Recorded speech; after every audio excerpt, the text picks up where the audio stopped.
Have you ever wondered what the best business class lounge in the world might actually look like? Because I think I may have just found a serious contender. This is the new Delta One lounge at JFK, and it might just be Delta's boldest move yet. We're talking luxurious amenities, restaurant-level dining, wellness options, complimentary spa treatments, a statement bar, private work pods. But here's the catch. Getting in requires flying on the right ticket. So when I had to book a last-minute New York trip, it had to be either Delta or Virgin.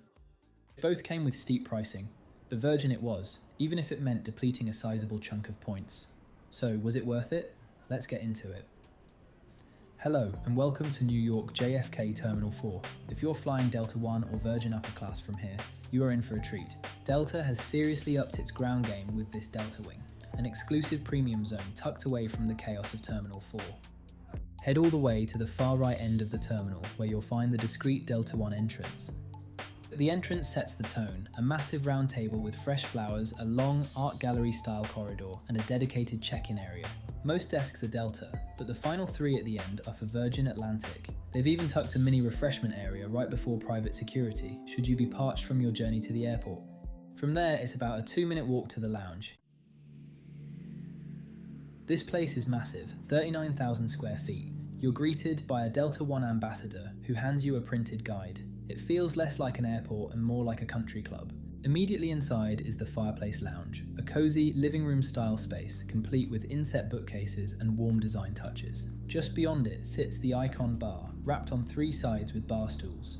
Then there's the Market and Bakery, what you'd expect from a top-tier business lounge, a generous selection of quality bites. The business lounge offers a large open workspace with excellent connectivity and runway views. And if you need privacy, there are individual soundproof work booths.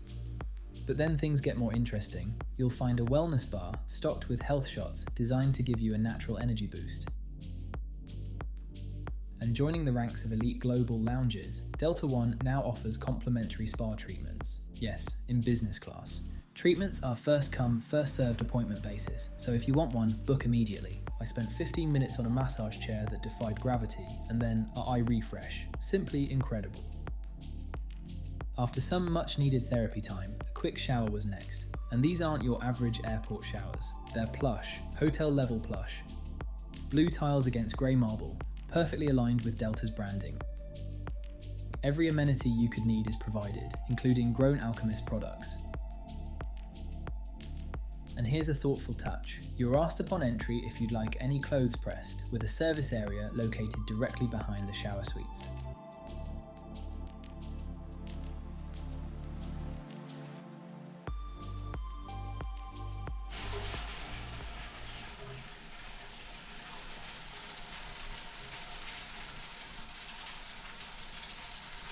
By the time I headed for lunch, the lounge had noticeably filled up, and I was very glad I'd reserved a table before my spa appointment. This Brasserie-style restaurant seats 140 guests and offers full waiter service. On arrival, I was escorted to my table, introduced to my waiter by name, and offered drinks while reviewing the menu. My champagne arrived promptly, poured tableside, with commentary about the bottle during the pour. Now that is high-end service. Scanning the menu, it became immediately clear. This is no ordinary lounge dining. This is a restaurant. There are some higher-end drinks available at a charge, but the core selection is already impressive. I ordered 2 starters, the crispy calamari and steamed mussels. And when they arrived within minutes, served by different waiters, I was genuinely surprised. The calamari was excellent, and the portion size far more generous than I'd expected. The mussels were beautifully cooked, complemented perfectly by creamed leeks. For mains, seared diver scallops and pan-roasted branzino. As advised, the scallops were more starter-sized, but cooked to perfection. The branzino was flavourful and expertly done, but I had to save some room for dessert. To finish, a dark chocolate souffle. By now, I was seriously impressed. I took a quick look at the terrace, which feels like a glammed up evolution of Delta's regular Sky Club terraces, but time was running short. So this Delta One lounge concept, what can I say? I'm a little blown away. Delta hasn't just created a premium lounge, they've created a statement. The dining was superb, the staff, though third-party contractors, were polished, attentive, and genuinely professional.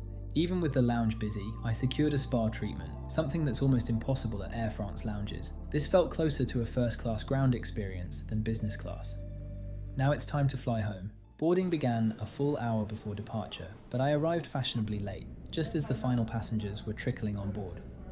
The aircraft was an A330 Classic, parked alongside a 350 bound for London.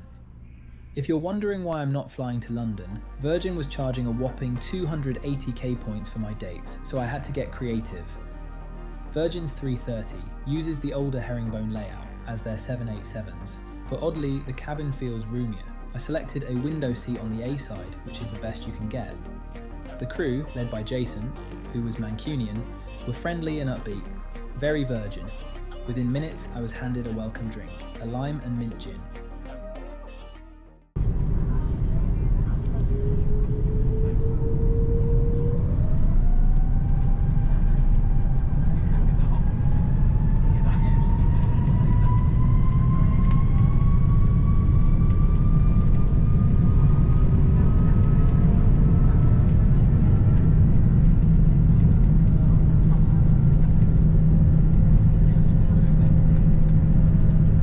Pushed back on time and climbed into the clear New York night.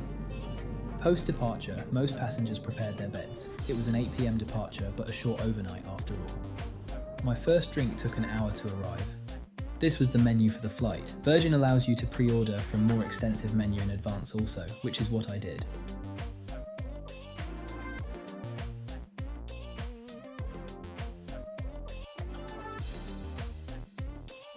The crew seemed stretched, juggling bed-making, meal orders and service. Dinner unfolded at a leisurely pace. Warm bread appeared 1 hour 40 minutes after takeoff, but the starter followed 20 minutes later, by which point the bread was colder than the Siberia Express at midnight.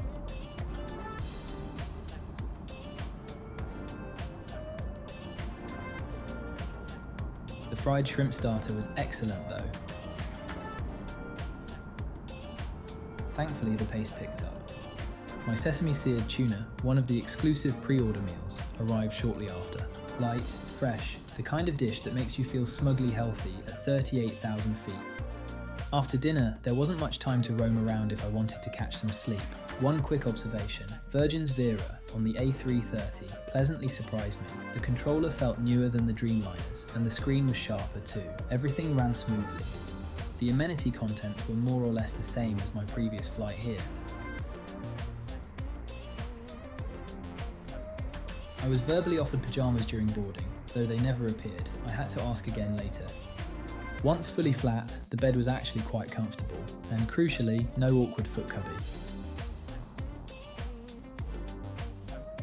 I managed about 2.5 hours of sleep before waking naturally. I hadn't planned to eat breakfast, but when I requested tea, the crew asked if I'd like anything with that. I suggested maybe some fruit. Within seconds, my fruit arrived with muesli and yogurt, a light and refreshing way to start the morning. Landing into Manchester felt novel. As a lifelong Londoner, I've never come home to a non-London airport. The best part, no usual Heathrow holding patterns, just straight in. This flight was a mixed bag. The crew were warm and friendly, but felt disorganised with slow dinner service. Virgin executed the leisure vibe perhaps a little too literally. On a day flight, fine. On a short overnight, less ideal. Still, the food was strong, the aircraft experience better than expected for its age, and the attitude on board genuinely pleasant. At 110,000 points one way, it's not a bargain. Virgin's dynamic pricing can really sting, but with a bit of creativity, and perhaps mild desperation, you can still just about manage. But sometimes, the real premium experience starts way before you even board. This Delta One lounge really was a main show, ushering in hopefully a new era for Delta, and yes, I consider this to be the best business lounge in the world now.